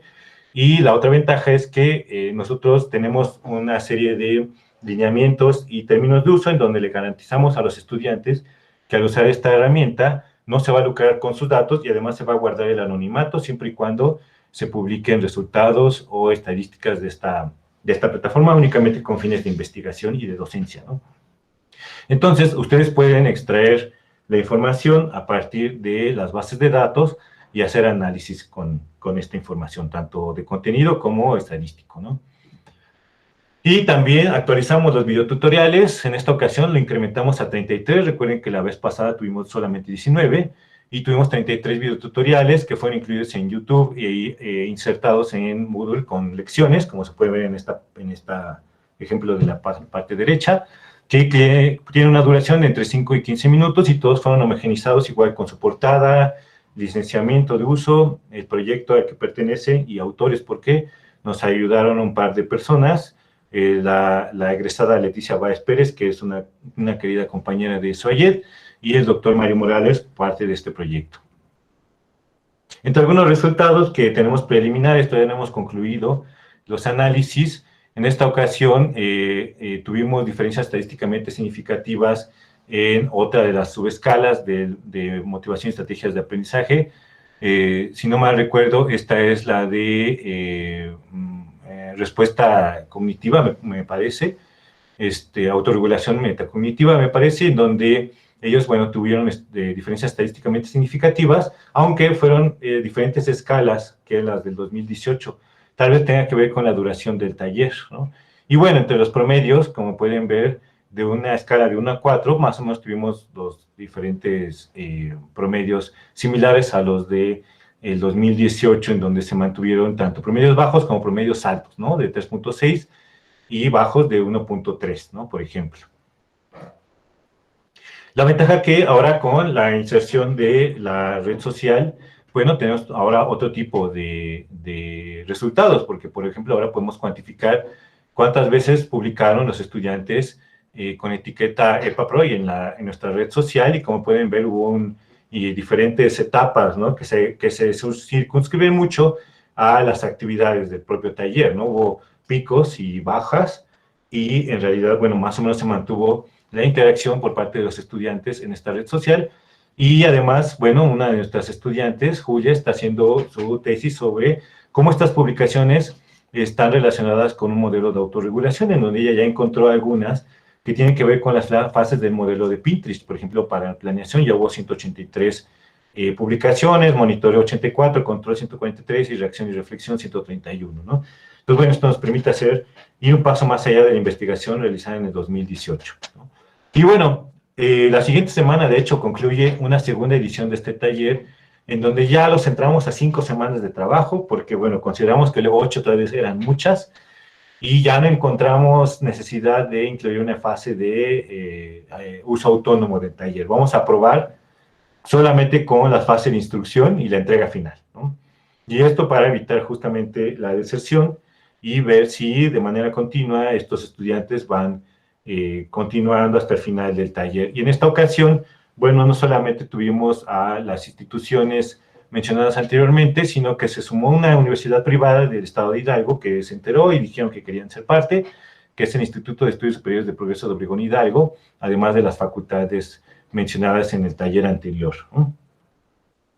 Y bueno, ya para cerrar, algunas conclusiones, es que en esta segunda edición de 2021, la principal motivación fue apoyar justamente a nuestros estudiantes que vienen de modelos presenciales del sistema escolarizado con un taller como este para que pudieran pues tener a la mano y utilizar algunas herramientas de Internet para sus proyectos, ¿no? Algo con lo que no contábamos y que parece ser un problema interesante es que en el taller del 2018 se llevó a cabo con estudiantes de SOAYED que ya estaban, pues sí, ya estaban acostumbrados a trabajar en línea, ¿no? En este 2021, muchos estudiantes venían, como les decía, del sistema escolarizado, y para ellos es muy importante la figura docente, es decir, están acostumbrados a ver a un profesor. Entonces, en la edición de este 2021 del taller de mayo, muchos nos hicieron comentarios sobre ¿y dónde está el profesor? O sea, están bien sus videotutoriales, qué bonitos, pero yo quiero ver a un profe que me diga cómo son las cosas y que me explique el asunto aquí, aunque sea por videoconferencia, ¿no? Entonces, un poco esta idea de todos están centrados mucho en la figura docente y en cómo necesitan a una autoridad que les esté dando el conocimiento, nos llamó mucho la atención. Y bueno, para la edición que está por concluir la siguiente semana de octubre, incluimos sesiones semanales en vivo, los días martes. De hecho, al rato voy a tener la última sesión. Consideramos que los entornos personales de aprendizaje no solamente dota a los estudiantes de habilidades de uso de Internet, sino también que les favorece la autonomía, ¿no? Ya tenemos ahora datos estadísticos, datos cuantitativos e inclusive algunos cualitativos que permiten hacer estas afirmaciones, ¿no? El propio uso de Internet con un propósito de aprendizaje te va a ayudar a desarrollar algunos elementos de autorregulación, sobre todo si te centras en tu proyecto o en tu propio interés para aprender, ¿no? Entonces, un poco dejar de ver el Internet solamente como, de manera pasiva, como una fuente de información, también para construir conocimiento a través de él, en interacción con otros, y por eso es que estamos todavía favoreciendo este tipo de talleres para que las personas puedan acercarse a Internet con otra finalidad en mente, ¿no? Entonces, bueno, esta es como lo que les quería platicar. Como verán, fue una plática muy, muy amplia, ¿no? Pero les quería dar como un panorama muy general sobre la parte tecnopedagógica, el diseño, pero también, bueno, cómo esto puede traernos resultados favorables sobre este tipo de uso de herramientas de Internet. Pues, doctor, ¿con qué seguimos? Pues antes que nada, muchas gracias, José Manuel, por la presentación y estos datos que nos compartes. Creo que es muy relevante para todos los participantes. Daríamos inicio entonces a una sesión de comentarios, preguntas y respuestas. Así que adelante, quien quiera plantear su pregunta o comentario o O así duda. que adelante con quien hace la manita y nos vamos, ¿no? No sé si es que alguien, ¿no? Sí, Salvador, dale. Hola de nuevo, pues muchas gracias por compartirnos como esta plática, sobre todo del proyecto de cómo se ha conformado en un PAPIME, ya que se ve que ha sido como un proyecto que pues ha evolucionado y tiene como todo este sustento teórico, ¿no? Que no es nada más un taller que se le ocurrió a alguien y decidió implementarlo, ¿no?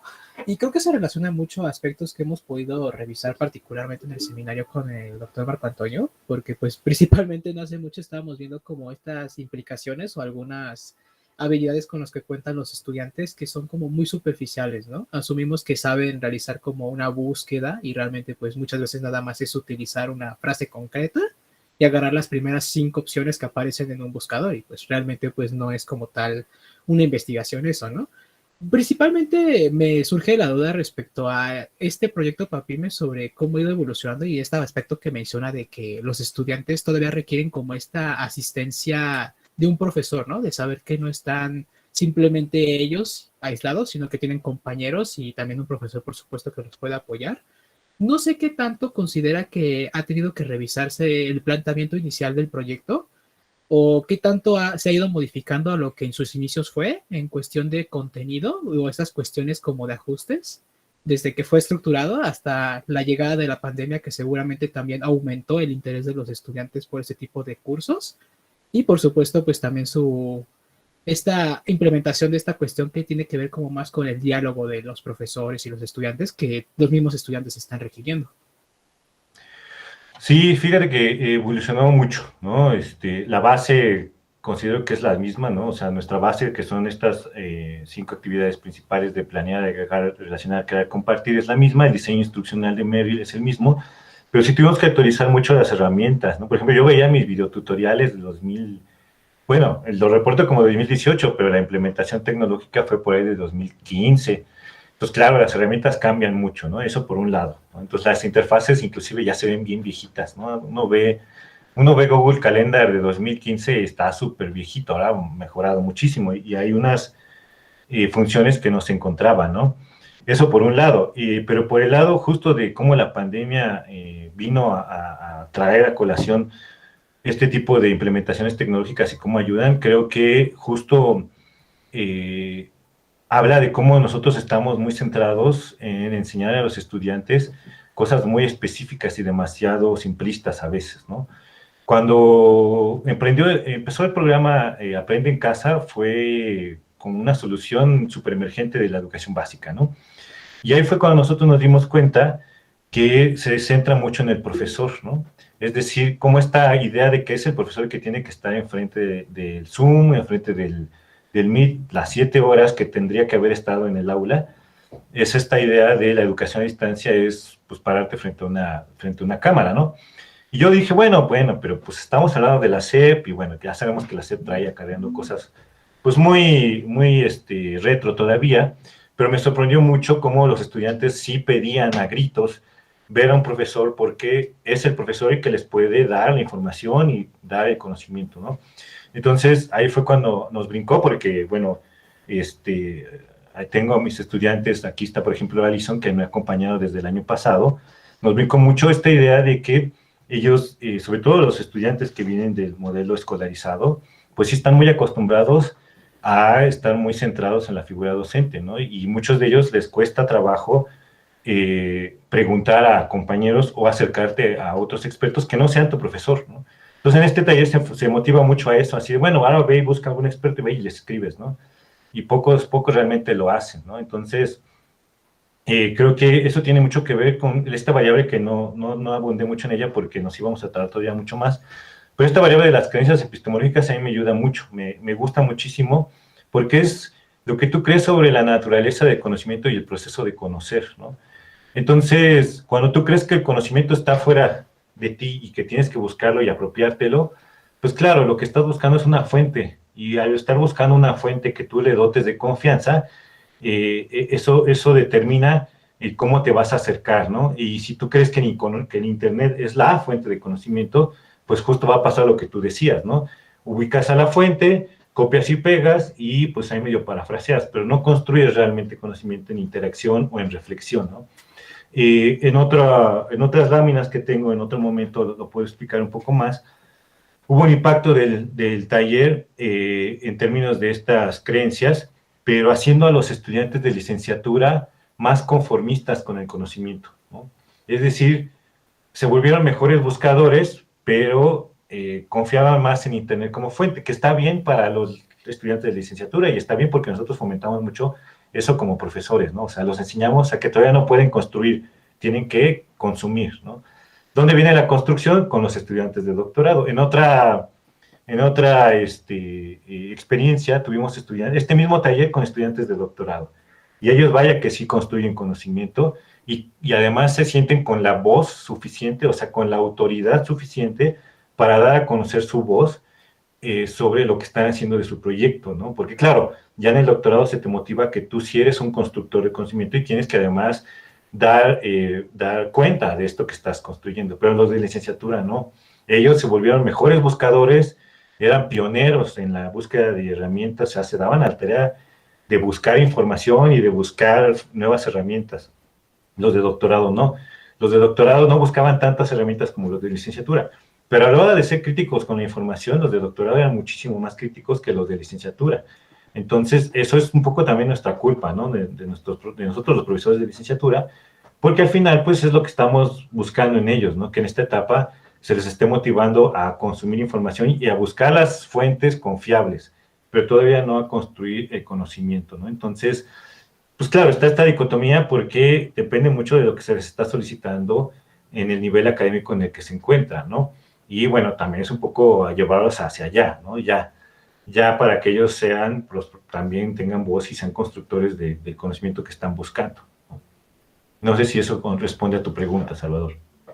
Sí, claro, de manera muy general, ¿no? Porque pues sí me imagino de que pues ha tenido como que irse adaptando, ¿no? Y también viendo como las necesidades de los estudiantes y también de dónde como van surgiendo estas inquietudes, ¿no? Especialmente creo que es más como evidente en aspectos como de los estudiantes de licenciatura con los de doctorado, ¿no? Que, como menciona, ¿no? Las necesidades son diferentes, las habilidades, y pues claro que el taller busca como que cuente como con ciertas bases, ¿no? Que tengan como estas nociones y sea como búsquedas más conscientes, ¿no? Y creo que sí puedo ver como esta transición que seguramente ha tenido y va a seguir teniendo seguramente, ¿no? Entonces, Sí, muchas exacto. gracias. No, de que inclusive, por ejemplo, para la búsqueda de información, muchos pues, se vinieron a enterar en el taller del uso de la biblioteca digital, ¿no? Que todos tienen ese recurso. Y bueno, ahora para la edición de 2021 incluimos herramientas como Sci-Hub, que bueno, a algunos estudiantes les pareció así como bien revolucionario, ¿no? Porque estamos hackeando ahí la educación y el aprendizaje y promoviendo el Open Access y todo esto, y les pareció como interesantísimo. Entonces, a mí me gustó porque una estudiante justo del escolarizado nos hizo el comentario en una sesión así de, ay, no, sí, qué bueno, porque es que debe ser para todos y es que debemos de estar todos con acceso al conocimiento, ¿no? Y como mencionaba, había otras instituciones que no son de la UNAM en esta edición de 2021 y ellos estaban muy preocupados porque, claro, para sus instituciones no había BIDI, no había acceso remoto, pero ya con el Sci-Hub se quedaron como muy contentos de que podían acceder a algunas publicaciones. Sabemos que tiene ahí su grado de ilegalidad, pero pues al final sí estamos a favor del Open Access como toda la universidad, ¿no? Es bueno mencionarlo porque sí creo que he notado también de que respecto a esa página, pues sí, algunas personas todavía tienen como ese problema, ¿no? También ya he llegado de que, pues vaya, este recurso pues sí es muy valioso en muchas ocasiones, pero por ejemplo, en algunos entornos he notado de que pues les molesta porque están completamente en contra. Entonces, pues ven muy mal eso, ¿no? Entonces, creo que es bueno que los estudiantes sepan de, ok, hay implicaciones éticas de por medio, pero ahí les enseñamos para el que quiera, ¿no? Claro, pues sí, cada quien toma su decisión, pero pues ahí está el recurso, ¿no? Sí, muchas gracias. Gracias a ti, Salvador. Dice Angélica Rosario. Exacto, sí. Angélica Rosario, profesora de la Escuela Nacional Preparatoria, de la Preparatoria 9, también doy clases en el SOAYED. Muchas felicidades, me parece un magnífico proyecto y avance en una de las principales dificultades que es la autorregulación. Mi pregunta es sobre los aspectos cualitativos de las dificultades en los alumnos. ¿Los revisaron? ¿Hay elementos en los datos para ello? ¿Sobre qué temas versaban sus entornos personales de aprendizaje? Si fueron sobre sus dificultades para aprender, ¿qué encontraron? Sí, bueno, de los temas en lo general, muchos tenían que ver justo con prácticas y proyectos de titulación, ¿no? Sobre todo, por ejemplo, aprender sobre TDA, aprender sobre algún tratamiento clínico. Hemos visto, por ejemplo, proyectos tan vastos como gamificación en el aula, ¿no? Generalmente se ciñen a no trabajar doble, ¿no? Entonces, lo que hacen los estudiantes es agarrar una práctica o su manuscrito, o en el caso de los de doctorado, obviamente era para promover y ayudarles en su proyecto de doctorado, y pues se ciñía sobre todo al tema principal de su proyecto, ¿no? Entonces, no se alejan de esas ideas, ¿no? Ellos, generalmente la gente lo que hace es no trabajar doble, entonces dicen, bueno, entonces lo voy a usar para este proyecto, ¿no? Que ya lo tengo medio empezado. Un caso que a mí me gustó mucho fue un chico que se llama César Pérez, si no mal recuerdo, César Pérez. Este chico tenía la inquietud, no sé si era un proyecto personal o de titulación, pero tenía la inquietud del homeschooling, que es como una idea de no llevar a los hijos a la escuela y darles escuela en casa, ¿no?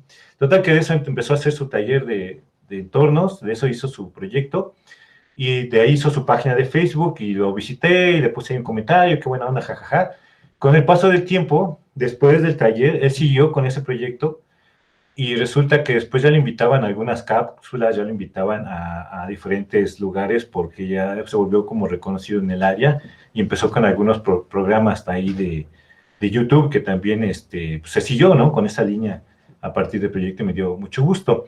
Entre los resultados cualitativos que tenemos de este año, por ejemplo, son justo el análisis del discurso sobre lo que ellos van compartiendo en la red social a partir de las publicaciones, ¿no? Entonces, sí hemos encontrado que muchos tienen diferentes publicaciones relacionadas con su momento en la autorregulación, ¿no? Entonces, muchos, por ejemplo, se centran en la planeación, otros tantos se centran más en la reflexión o en el monitoreo o en la reflexión, ¿no? Sin embargo, entre las dificultades, algunos se centran mucho, por ejemplo, en una renuencia a modificar herramientas que ellos consideran pues que son las que quieren usar y son las que van a usar siempre, ¿no? Son los menos, pero muchos sí se centran todavía en no cambiar como herramientas nuevas, a pesar de que hay herramientas que pueden facilitarles la vida, ¿no? Otro ejemplo de esto, y a mí me gusta mucho ese ejemplo, ¿no? Y son las famosas agendas, ¿no? Entonces nosotros decíamos, no, sí, con Google Calendar puedes cambiar tu agenda de papel. Y así muchos nos dicen, es que yo si no tengo mi agenda de papel en la mano y la huelo y la toco, no puedo, ¿no? O sea, no voy a dejar nunca mi agenda de papel. Aunque se me pierda, pues consigo otra, ¿no? Y pues bueno, pues cada quien, ¿no? Entonces, bueno, estos esquemas todavía, ¿no? Muy rígidos de trabajo, que hablan mucho también de cómo ellos ya tienen una metodología que no quieren cambiar, y está bien, ¿no? Porque esto es personal. Otra, por ejemplo, es que nosotros no contábamos, eso sí nos pasó en este 2021, nosotros no contábamos con que algunos alumnos del sistema escolarizado necesitaban una inducción justo más inicial todavía hacia la educación a distancia, ¿no? O sea, y nos llegó un par de correos de dónde entrego mi tarea, o sea, y claro, nosotros nos habíamos saltado esa parte de explicarles cómo se usa la plataforma Moodle, ¿no? Entonces, claro, para ellos era haber iniciado desde un principio con qué es una plataforma Moodle, cómo se ingresa y luego cómo se entrega una tarea. Entonces, bueno, para la edición de 2021, la segunda, la de ahorita de octubre, hicimos toda una serie de videos y además de presentaciones sincrónicas de paseo por las plataformas, ¿no? De cómo entregar tu tarea, de cómo participar en la red social, ¿no? Porque nosotros habíamos trabajado mucho en este micromundo que es Swayed, ¿no? Y el doctor Marco no me dejará mentir, al final son estudiantes que ya cuentan con ciertas habilidades tecnológicas desde el día uno de su licenciatura, porque además ya pasaron por todo este propedéutico, ¿no? Entonces, de alguna forma ellos ya no necesitan esta inducción. Pero claro, cuando nosotros quisimos expandir este proyecto a estudiantes del sistema escolarizado, pues resultaba que todavía necesitaban un poquito más de ayuda. Y eso fue una dificultad, ¿no? Entonces, para ellos era muy importante recibir esta ayuda extra para saber utilizar las plataformas, ¿no? Entonces, bueno, eso lo encontramos. No encontramos diferencias por género, lo buscamos, pero no hubo, Angélica. Si bien en la literatura hay varios que reportan que son los hombres los que están más interesados en el uso de herramientas tecnológicas, una de las explicaciones, y es muy lógica y considero que pues sí, ¿no? Es que, bueno, como le hemos estado trabajando nosotros en Swayed y ahora en el escolarizado, pues lo seguimos trabajando mucho en psicología, y en psicología pues 70% son mujeres, ¿no? Entonces, pues claro que jalan la media, y pues diferencias pues son muy pocas, porque en realidad hay pocos hombres, ¿no? Entonces en realidad hay ya poquitos hombres trabajando en el taller, la mayoría son mujeres porque el 70% de la matrícula en psicología pues son mujeres, se replica en Swayed y bueno, se replica en nuestros datos del taller, ¿no? Entonces no había diferencias de medias estadísticamente significativas porque pues la mayoría eran mujeres, ¿no? Entonces sí, no hubo diferencias ahí, ¿no? No sé si me fue alguna otra pregunta de Angélica. No, hay un comentario de Regina Ortega de Hola, Oaxaca. Regina. Creo que trabaja contigo, ha sido tu alumna. Está por Y titularse dice, conmigo. está contigo, entonces dice, excelente investigación, profe. Es Hola, interesante profe, buen día. conocer, hola, Buen día a cómo cada todos. alumno decide trabajar y manejar su entorno de aprendizaje. Y resulta interesante que se aprenda a dominar más el entorno de aprendizaje a su manera porque ellos solucionan sus propias dificultades que vayan saliendo. Yo pienso que también depende por la herramienta mediadora que utilicen, esto de acuerdo a sus posibilidades. Felicidades, profe, y gracias, profe Marco, por invitar a esta sesión. Gracias, Regina. Qué gusto verte por ahí. Espero que vayas avanzando en ese marco teórico. Ella está Ahí vamos, trabajando profe. justo en la red social que presenté, que bueno, va como anidada al taller. Bueno, Regina se está centrando en esa red social, haciendo algunos análisis de otras situaciones, pero algo muy interesante es cómo precisamente esta red apoyó ahora en la edición 2021 como una red personal de aprendizaje, ¿no? Y entonces los estudiantes podían publicar ahí y además se enteraban de lo que otros estudiantes publicaban, y entonces luego pues ya se hacía ahí un poco el compartidero de herramientas, cosa que de repente en los foros era un poco más lento, ¿no? Entonces parece que en nuestra red social la cosa va surgiendo un poco más fluida, y con la etiqueta de EPAPRO hemos podido filtrar estas publicaciones. Algo que se me olvidó comentar a Angélica Rosario en el comentario anterior, es que sí tenemos, próximamente vamos a tener la tesina de un estudiante, Abraham Landa, y él está haciendo un análisis justamente de cómo cambiaron las herramientas de los estudiantes, un análisis mixto, quanti y quali, de cómo cambiaron antes y después, una especie de pretest post-test, pero centrándose únicamente en las herramientas de Internet y el propósito de aprendizaje de estas herramientas, ¿no? Entonces, por ejemplo, en una experiencia que tuvimos, muchos estudiantes utilizaban Office y Canva, y ahora pues ya utilizan Google Drive, Office, Canva, pero también buscadores Cielo, Redalic, pero también, o sea, nosotros nos estábamos centrando en esta experiencia en el impacto en la autorregulación, el impacto en las variables relacionadas con creencias, y por supuesto en el impacto a través de la rúbrica, ¿no? Pero Abraham tuvo esta idea también de contrastar el impacto de las herramientas, ¿no? De cómo justamente hay más herramientas. Algunas se incrementaron mucho, por ejemplo, Google Drive, calendario de Google, pero otras decrementaron, por ejemplo, Microsoft Office. Antes todo el mundo lo usaba y ahora resulta que lo van a usar para momentos muy específicos, menos personas, ¿no? Muy bien. Lucero Pérez, colega, adelante, Lucero. Gracias, doctor. Pues pues a mí me parece bastante interesante este tema de los EPA. Yo tengo ahorita la oportunidad de estar aquí en el curso taller con el doctor Mesa y realmente a mí me ha ampliado el panorama, pero tremendo, ¿no? De cómo utilizar y de cómo hacer un entorno personal de aprendizaje. Yo mi manuscrito recepcional lo hice investigando un poco de vincular el tema socioemocional, específicamente el desarrollo de la resiliencia en adolescentes, pero a través de estrategias psicopedagógicas, ¿no? Sin embargo, yo me enfoco mucho en el aprendizaje significativo, o sea, en esa teoría, ¿no? Del aprendizaje significativo. Y entonces no sabía, mi manuscrito lo hice ¿cómo se llama? Esta una revisión teórica, ¿no?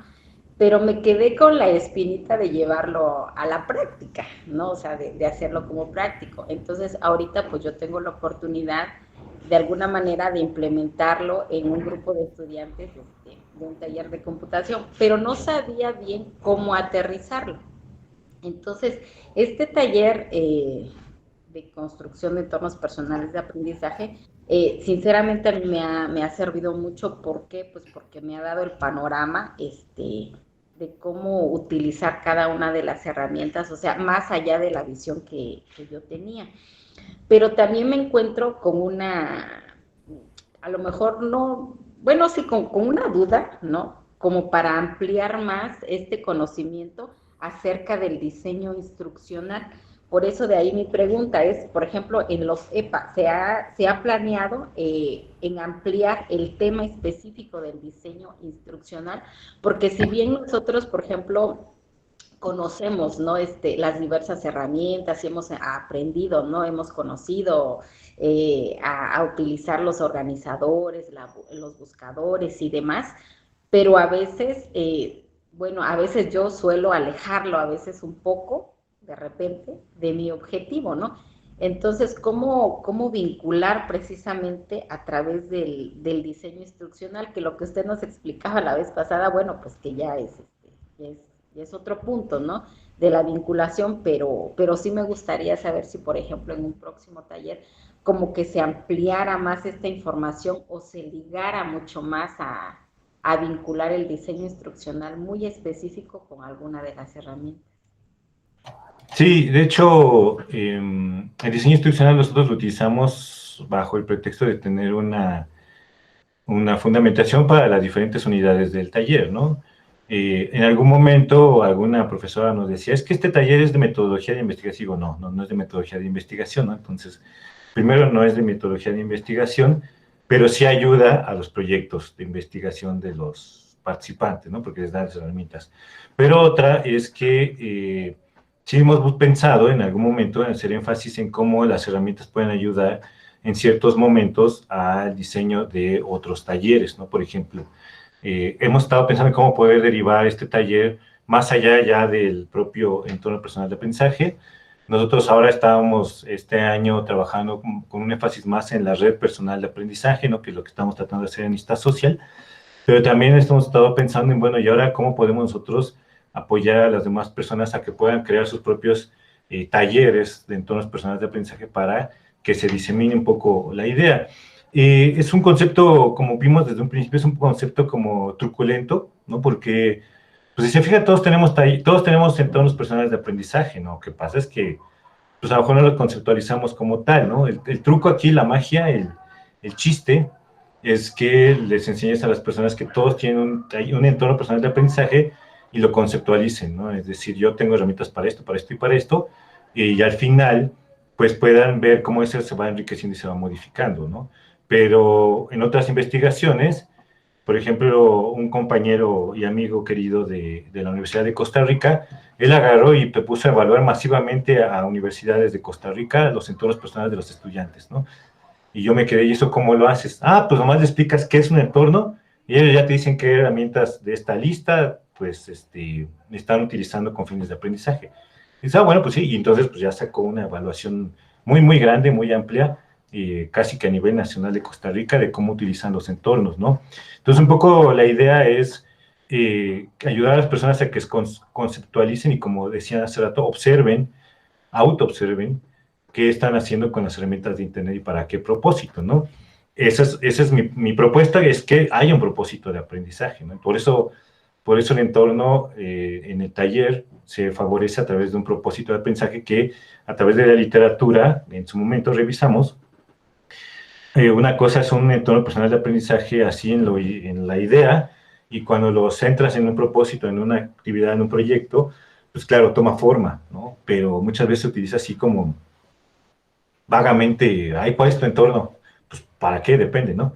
Entonces, había muchas interrogantes que tratamos de ir como resolviendo con el tiempo y con la maduración de este proyecto, y creo que hemos llegado justo a este momento en donde podríamos tal vez, por ejemplo, me da la idea Lucero, de generar un taller de formadores en entornos personales de aprendizaje, ¿no? Así como microcélulas de que permitan a otros ayudar a que construyan sus entornos, ¿no? Entonces podría hacer eso a través del diseño de un taller exprofeso para eso, ¿no? Bajo un modelo de diseño instruccional, ¿no? Podría ser, creo que sería muy buena idea, porque así cada uno podría desde su trinchera ayudar a otros a que puedan construir y utilizar sus entornos, ¿no? No sé si eso responde a tu pregunta, Lucero. Sí, doctor, gracias. No es nada. Muy bien, Mar Valdés, muchas gracias por compartir. Saludos, Mar. Siempre es un gusto escucharles. Sí, sí, sí. Y la profesora Angélica Rosario, muchas gracias. ¿Podría profundizar en el tema del modelo para evaluar las creencias epistemológicas Sí. y en los resultados de este punto en particular? Uy, es que eso nos hubiera dado para otra charla como la que tuvimos. Bueno, lo hablan en otras ocasiones, pero bueno, voy a utilizar algunos minutos para centrarme en esa variable. Las creencias epistemológicas son como una extensión para adultos de lo que vimos de Piaget todos, ¿no? Entonces todos aquí somos psicólogos, vimos a Piaget, qué buena onda, y el Piaget pues era un compa que se dedicaba mucho a los niños, ¿no? Y entonces él no era psicólogo, era epistemólogo, se acordarán, y a lo que le interesaba es cómo conoce el niño, ¿no? Cómo conoce el mundo y se apropia de él, ¿no? Entonces tuvo sus etapas, todo esto desde lo preoperatorio hasta lo de operaciones concretas y formales, y ya. Resulta que un día un psicólogo, no, este era un profesor, no era psicólogo, un profesor de una universidad, se apellidaba Perry. Un día Perry se dio cuenta de que sus estudiantes tenían diferentes concepciones acerca de los mismos fenómenos en el aula, o sea, él era profesor de una aula presencial. Lo que hizo fue entrevistar a sus estudiantes y les preguntó, ¿cómo te fue en tu primer año de universidad, ¿no? ¿Cómo sentiste este año? Y a través de entrevistas abiertas, no estructuradas y muy largas, se encontró que había personas que se quejaban mucho de un profesor y había personas que estaban muy contentas con ese mismo profesor. Entonces, de las personas que se quejaban del profesor, les dijeron, es que ese profesor no me enseña nada porque me mandó a la biblioteca a investigar sobre algunos temas, ¿no? Y esas mismas, otras personas de ese mismo grupo dijeron, es que ese profesor es muy bueno porque me invitó a la biblioteca a buscar sobre temas, ¿no? Y después lo tratábamos en clase, ¿no? Entonces se fijó Perry que estaban hablando del mismo fenómeno desde dos ópticas distintas, ¿no? Y resulta que lo que desarrolló fue un modelo de 9 posiciones sobre el posicionamiento a partir de creencias epistemológicas o epistemología personal. Lo que él decía es que había visiones muy simplistas y muy dualistas, ¿no? Es decir, existe el bien y el mal, existen lo bueno y lo malo, existe los de allá son los malos, nosotros somos los buenos, y existen nociones multiplicistas, ¿no? Es decir, clásico que decimos, pues todo el mundo tiene la razón y cada uno puede opinar y cada uno puede tener la razón, ¿no? Pero luego también existen perspectivas contextuales que parecen ser las más sofisticadas, en donde cabe el famoso depende que utilizamos mucho los psicólogos, ¿no? A partir de este modelo se generan otros modelos multidimensionales. Y aquí es donde viene algo muy interesante que a mí me pasó, fue que encontré el modelo de Hoffer y Pintrich, que si se fijan, Pintrich es el mismo Pintrich de la autorregulación. Resulta que Paul Pintrich dijo, bueno, pues está padre esto de la autorregulación, pero la verdad es que creo que hay otras cuestiones que van más allá de las habilidades y las estrategias que están permeando el desempeño académico de los estudiantes. y ya no tiene que ver con qué tanto saben hacer o no saben hacer, ¿no? No tiene que ver con, por ejemplo, si saben utilizar herramientas, si saben crear un parafraseo o obtener una idea central de un párrafo, ¿no? Sino tiene que ver con lo que creen sobre el conocimiento. Y entonces, a partir del modelo de Perry, Hoffer y Pintrich hicieron otro modelo que es multidimensional. Hoffer y Pintrich tienen dos grandes áreas, la naturaleza del conocimiento y el proceso de conocer, y dentro de estas dos grandes áreas existen 4 dimensiones. En la naturaleza del conocimiento está la simplicidad del conocimiento y la certeza del conocimiento, y en la del proceso de conocer está la fuente del conocimiento y la justificación del conocimiento. A grandes rasgos, y para no hacernos muchas bolas, hay personas que, por ejemplo, dicen lo que decías yo hace rato: el conocimiento está fuera de mí y lo que tengo que hacer es encontrarlo, ¿no? En contraposición con otras personas que saben que el conocimiento se puede construir en reflexión y en interacción, ¿no?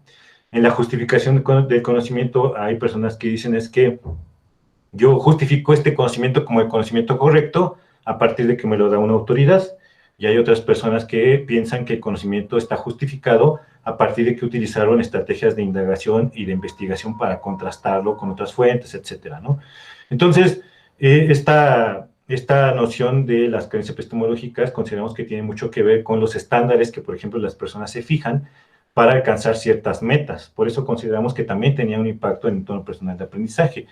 ¿Por qué? Porque tú consideras que lograste una meta cuando esta meta es congruente con tu creencia anterior de lo que es lograble, alcanzable y adecuado, ¿no? Desde tu postura epistemológica, ¿no? Pero claro, esto también se modifica conforme a las experiencias y a lo que has estado viviendo en tu vida. Hemos encontrado que esta variable de creencias se relaciona con entornos, por ejemplo, de aprendizaje, con el uso de Internet como fuente de conocimiento. Hay investigaciones que, por ejemplo, cuando se trata de problemas no estructurados, por ejemplo, llaman en inglés ill structure, las personas con diferentes posicionamientos epistemológicos tienden a responder distinto, ¿no? Entonces, por ejemplo, una cosa muy, muy general, le pusieron a personas a buscar en un Google falso la respuesta a una enfermedad desconocida, y le mezclaron sitios de internet con información contradictoria, y digamos, el producto era que ellos le recomendaran a un amigo la cura para esa enfermedad, y entonces, dependiendo del posicionamiento epistemológico, las personas eligieron diferentes argumentos, ¿no? En este proyecto de entornos personales hemos estado indagando sobre esta relación entre el uso del entorno y las creencias epistemológicas, y además en el otro proyecto sobre las noticias falsas en redes sociales, una de nuestras principales variables es justamente las creencias epistemológicas, porque consideramos que aquellas personas que valoran a Internet como fuente magnánima del conocimiento, pues por supuesto que aceptan las noticias como vengan, ¿no? O sea, sin una crítica. Tiene mucho que ver con esto del pensamiento crítico, ¿no? Entonces, le vemos mucha relación en este sentido con cómo están discerniendo la información de Internet, por ejemplo, para fines académicos, en el caso de los entornos, pero también sobre eventos de la vida cotidiana, como por ejemplo lo de las noticias, ¿no? Y bueno, con esto de COVID y todo lo que se ha generado alrededor del COVID, pues hemos tenido, la verdad es que muchos avances en ese sentido en este proyecto, que es otro proyecto, pero una de nuestras principales variables son justo las creencias epistemológicas de las personas sobre Internet. Entonces, bueno, es un modelo muy amplio, muy bonito, y algún día les puedo platicar un poco más acerca de él, si gustan, ¿no?